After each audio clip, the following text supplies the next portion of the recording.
Welcome to the second part of my discussion of the Epic of Gilgamesh. In this part, I'm going to go into a bit more detail about the story and the events that unfold in it.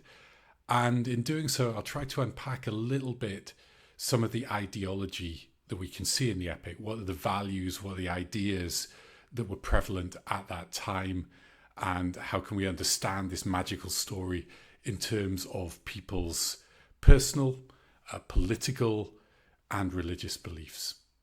Hope you enjoy this second part of the discussion.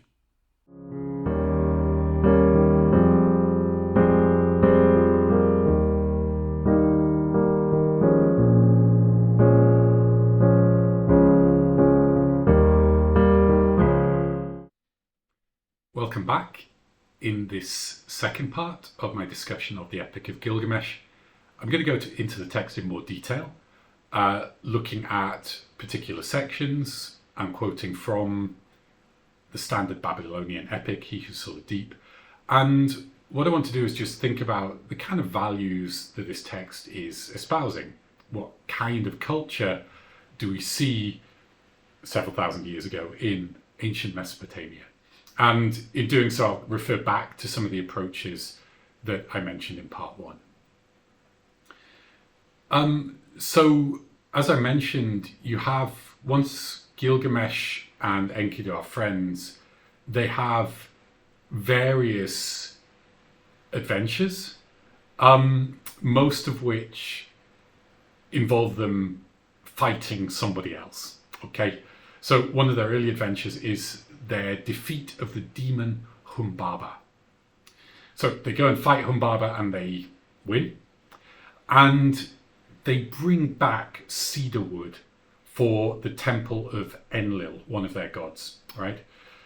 And Gilgamesh says, "To the house of Enlil, the Euphrates shall bear it. Let the folk of Nippur rejoice over it. Let the god Enlil delight in it." So I think quite clearly we can see, like, obviously there's a religious element to this. There's some sort of devotion to this god Enlil. And there's a kind of offering, if you like, of the wood. But, you know, we could think of this, if we strip that away, we could think of, okay, is this basically the description of a local war or conflict, okay?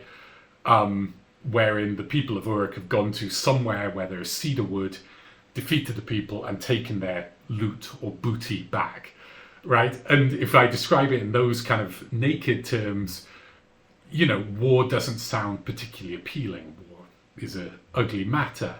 But, you know, still today, we dress it up in narrative, make it sound heroic or mythical.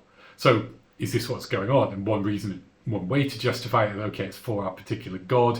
And in this way, the loot from war becomes a kind of sacred offering, all right?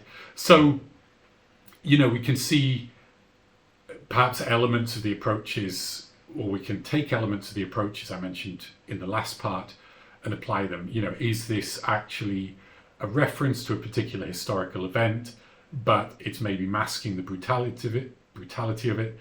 The distortion is supposed to make it sound heroic, and there's a divine element here as well. It's a kind of religious offering. Okay, I'm speculating, but I think it's not too big a stretch of the imagination to think, okay, this is maybe what's going on.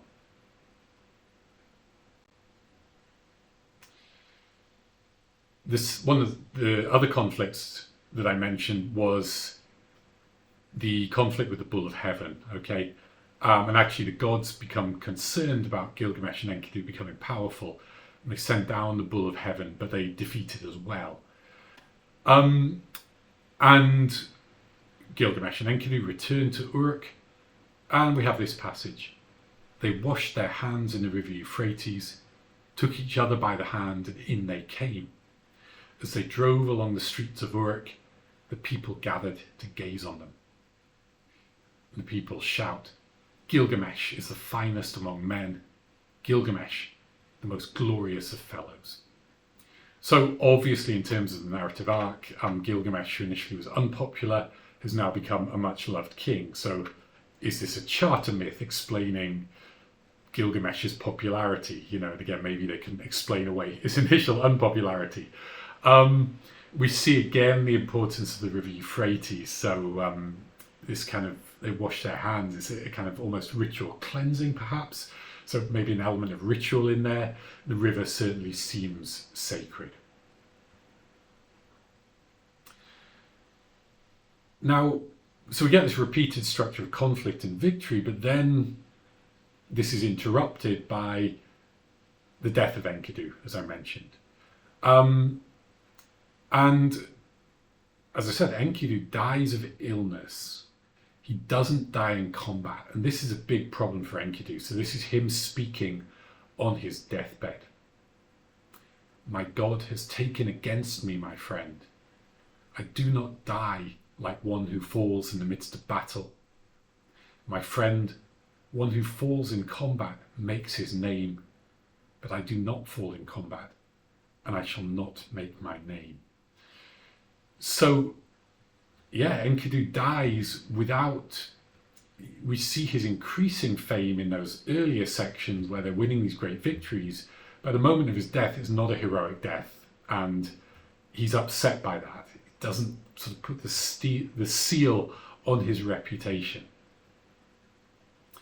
So we could think of this first section of the narrative as there's an arc of kind of increasing fame that then gets interrupted by the death of Enkidu, and it's a problem that he can't finally make his name through a final heroic deed and a heroic death. Okay.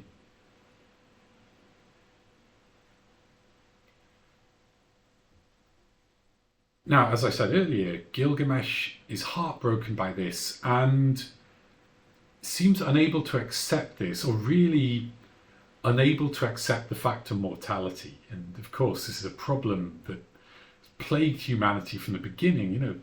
Considering our own death is something we don't like to think about, and when we do, it's extremely profound and hard to imagine or deal with. Gilgamesh's way of dealing with it is to try to find eternal life. So he's heard of this guy Utnapishtim and goes to try and find him. So then we have a longer quest narrative, narrative built around a journey. We could say in the first part, we've had these smaller quest narratives where they've gone off somewhere else to fight and come back. Here we have a much longer quest narrative where Gilgamesh is now traveling roads that have not been traveled before. And it gets weirder. So he's setting off from Uruk and he's going sort of beyond the edge of the known world. And he kind of reaches this boundary where he meets a scorpion man. The scorpion man opened his mouth to speak, saying to Gilgamesh, "Never before, O Gilgamesh, was there one like you. Never did anyone travel the path of the mountain." And Gilgamesh sort of gets to the end of the world and he meets, there's a tavern there, right, an inn, and he meets the tavern keeper. Said Gilgamesh to the tavern keeper, "Now, O tavern keeper, where is the road to Utnapishtim?"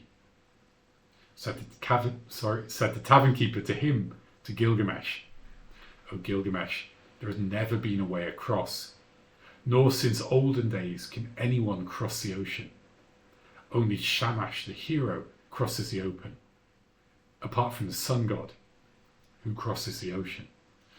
So again, we have a god introduced, a god who's the sun god. Only the sun can really cross the world. So again, we get bits of religious allegory, which is really nature allegory here because it's explaining the sunrise and sunset.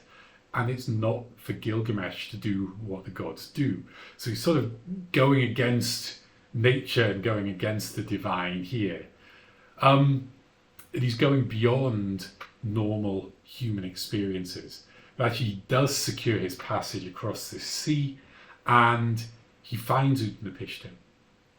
And actually, I mentioned earlier, Utnapishtim refuses to give him eternal life. Actually, he tests him and he says, if you can stay awake for, I think it's 3 days, okay, I'll give you the secret to eternal life. But then we have this description. As soon as Gilgamesh squatted down on his haunches, sleep like a fog already breathed over him.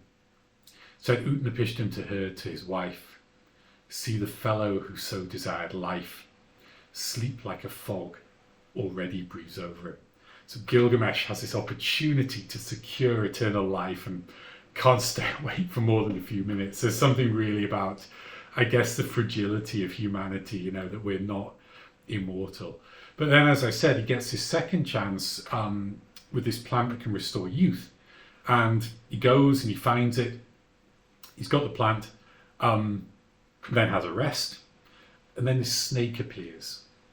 Of the plant's fragrance, a snake caught scent, came up in silence and bore the plant off. As it turned away, it sloughed its skin. Then Gilgamesh sat down and wept. Down his cheeks, the tears were coursing. So really, he fails not once but twice and is left kind of humbled and ragged without anything.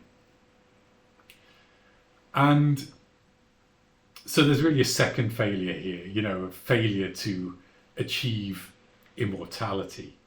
And then in the final section, he goes back to Uruk, and he's taken there by the boatman, a guy called Uruk. So we have these final sections. Earlier Utnapishtim says, his body is tousled with matted hair. The pelts have ruined his body's beauty. Take him, Uruk, lead him to the wash tub, have him wash his matted locks as clean as can be. Let him wear royal robes, the dress fitting his dignity.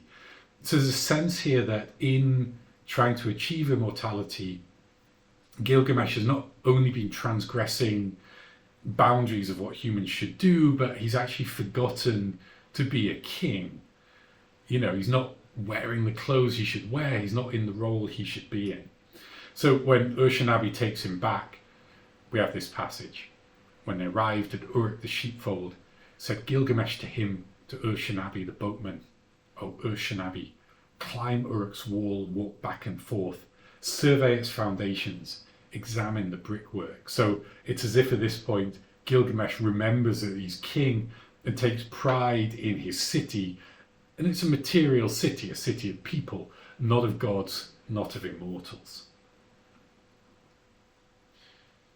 So I guess he finds some immortality in his achievements, we could say, or at least, if not immortality, think of Shelley's great poem Ozymandias. Of course, these worldly achievements will eventually crumble, but some lasting fame in his achievements, and returns to his proper role as a king. So if we think of the whole story, we can think of it in three phases. And I'm summarizing here a structural analysis by a guy called Roman Jakobson.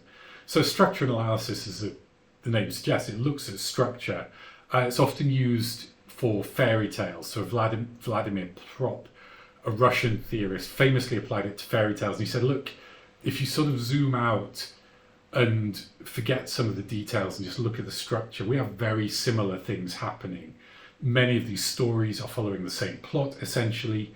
Many of the characters are basically doing the same thing. So the characters, have a particular function. You have a hero, of course, who often sets off and undertakes a quest.